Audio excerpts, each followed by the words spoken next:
Oh man, Halloween is upon us as we approach the Universal Studios Arch. Hello and welcome back to Dueling Park News. If you're new to the channel, welcome. I'm here at Universal Studios Florida today, not for a Hollywood Drift update, but for a more specific update regarding Halloween Horror Nights.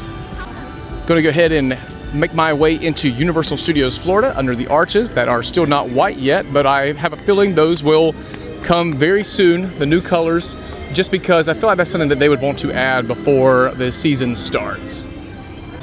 Coming down the middle, right to the entrance of Universal Studios Florida, are the truss up for Halloween Horror Nights. These are always here every year, usually donned with, well, the one back there is the one with the scrim on top of it, usually donned with the Halloween Horror Nights text, spooking guests as they come in.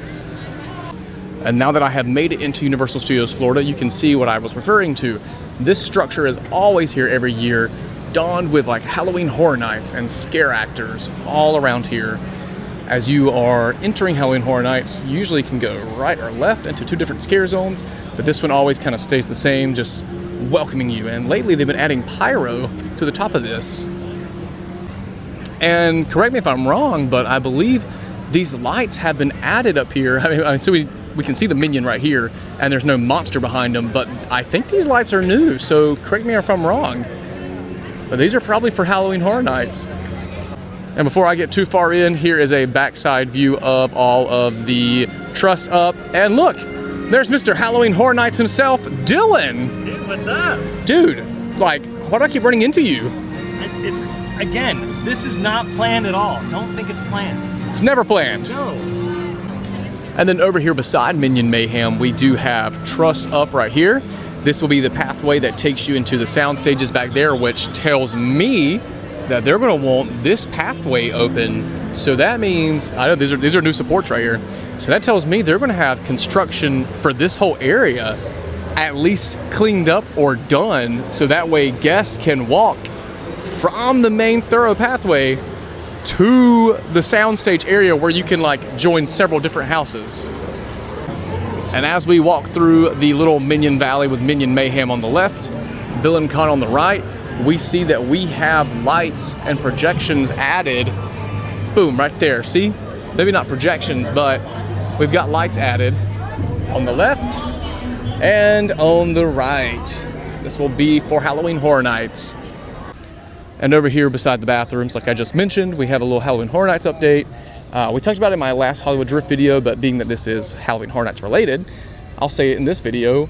Here is another entrance truss area for how we walk back to the sound stages for all the houses.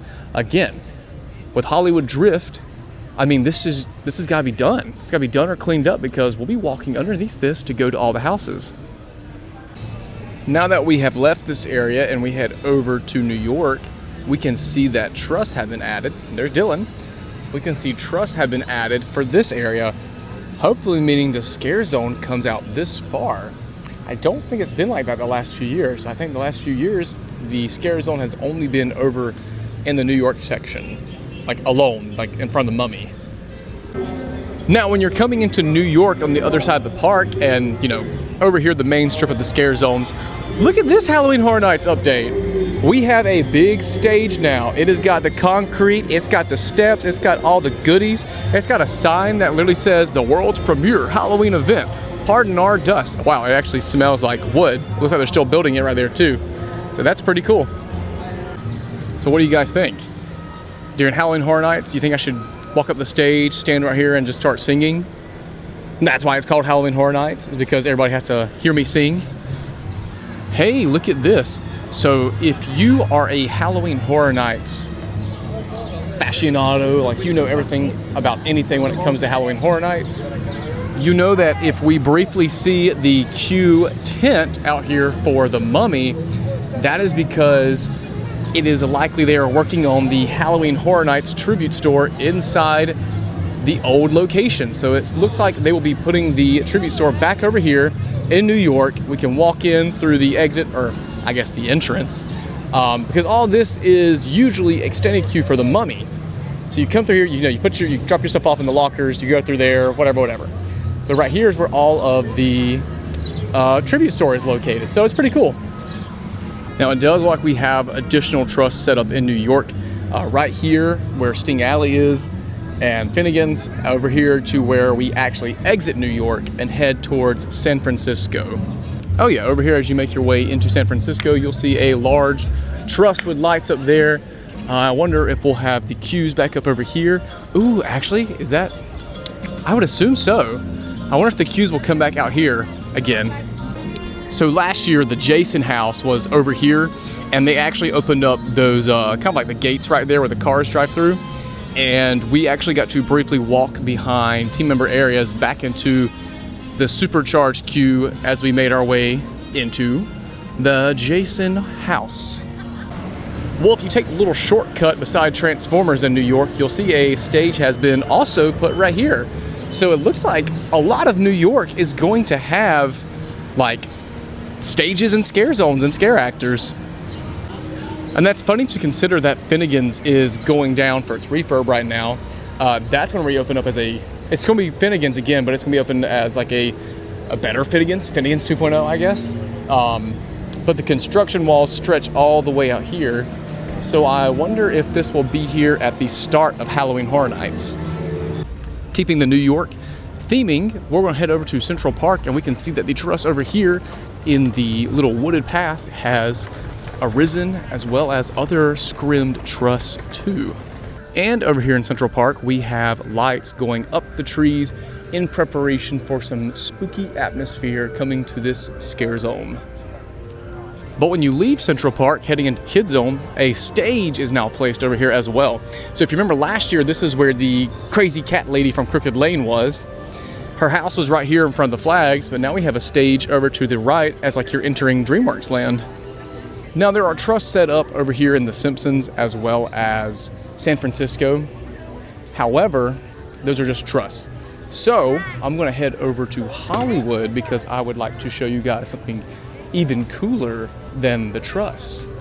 Now over here in Hollywood, we do know that Mel's Drive-In becomes Mel's Die-In, which is always a fun little scare zone with like the waiters and rolling skates, zombies of course.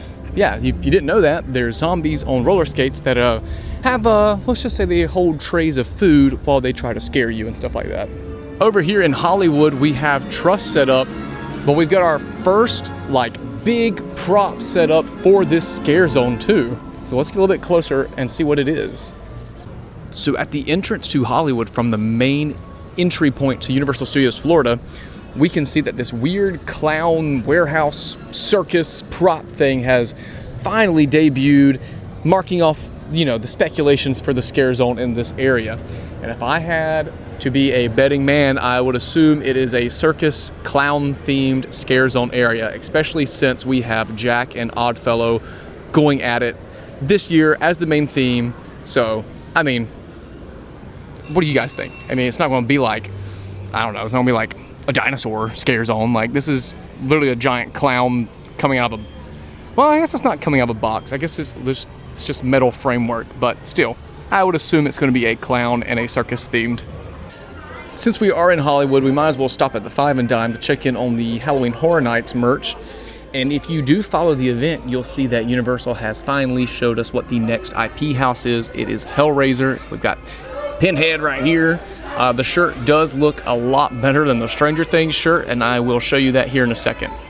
And in case you didn't know, this year's special item is a little circus tent where you can put all the IP and house figures on like a little spinning circus tent thing. So there's Jack, Oddfellow, guy from Hellraiser, and Stranger Things. Here is the Jack and Oddfellow shirt. It's pretty cool. I always like when it's originality going against originality, so who doesn't love a good fight? A good scary fight. Sinners was also the other IP I forgot to mention for the circus tent over there. We do have a shirt and hat for it as well. Again, looks a lot better than the Stranger Things shirt that we will pan over to now. It wouldn't be Halloween Horror Nights if we didn't have the catchphrase "Never Go Alone." It has stuck the last few years, and they are going to force it on us again. We do have the Universal Studios Hollywood arch, because that looks like the Hollywood version. We do have the weird Mind Flare coming out of the arch. However, that wasn't the way the Mind Flare looked in Stranger Things Season 5. However, this is just a Stranger Things shirt, so it's not season 5 per se, but I think there's another one around the corner. No, I thought there was another Stranger Things 5 shirt. I'll have to find it and post it right here. Well, that's going to pretty much wrap up the Halloween Horror Night stuff. I know that there was more stuff in San Francisco and Diagon Alley, but it was just truss and little boxes staged for the Death Eaters. So let's go out here and wrap it up. But anywho, that's Halloween Horror Nights. We got to see a bunch of truss and structures and stages up. They are moving right along. Everyone knows Halloween starts in summer, at least here. There is that really cool clown prop that's up, and as well as more truss, and that whole area in front of the Supercharged gift shop, which becomes like Club Horror or something. I think it's Club Horror. There's some stuff up in Diagon Alley for the Death Eaters, but anywho, that's going to wrap things up here today. I'm sure we'll see some more stuff later in the coming days or week, but hopefully I can cover it. And like always, thank you for watching. Thank you for being a part of my first HHN 2026 vlog, and I will see you in the next spooky update. Bye-bye.